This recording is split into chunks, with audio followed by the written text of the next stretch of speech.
আস্তে আস্তে শীতের সমস্ত ফুলের টব খালি হয়ে গিয়েছে এবং সেই টবগুলোর মধ্যেই নতুন করে গরমের কিছু চারা, কিছু ইনডোর প্ল্যান্ট বসিয়েছি, কিছু তুলসী গাছ, আবার কিছু কিছু মানি প্ল্যান্টও বসিয়ে দিয়েছি। তুলসী গাছটা বরাবরই ছাদ বাগানে আমি একটু বেশি করি। আমাদের ঘরে তুলসী পাতাটা একটু বেশিই লাগে, কারণ ঠাকুরের সেবায় যেহেতু অনেক তুলসী পাতা লাগে, তাই চেষ্টা করি একটু বেশি করে করতে, যাতে তুলসী পাতার কোনো অভাব না হয়।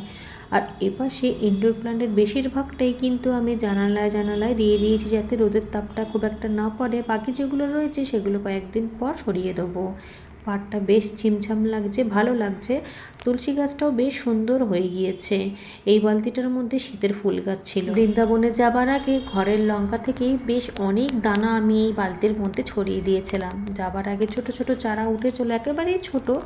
যখন ঘুরে ঠুরে এসেছি তখন চারাগুলো বেশ বড় হয়ে গিয়েছিল, কিন্তু উপরের দিকের বেশ খানিকটা পাতাগুলো কুঁকড়ে গিয়েছিল। সেই সমস্ত কুঁকড়ানো পাতাগুলোকে সব কেটে ফেলাতে নতুন নতুন যে পাতাগুলো বেরিয়েছে সেগুলো কিন্তু একেবারেই ফ্রেশ রয়েছে।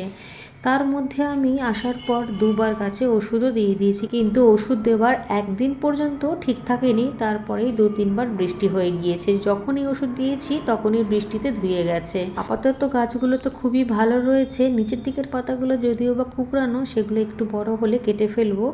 এখান থেকে বেশ কিছু চারা অন্যান্য জায়গাতে বসাতে হবে, তবে জায়গাটা আগে তৈরি করে নিতে হবে।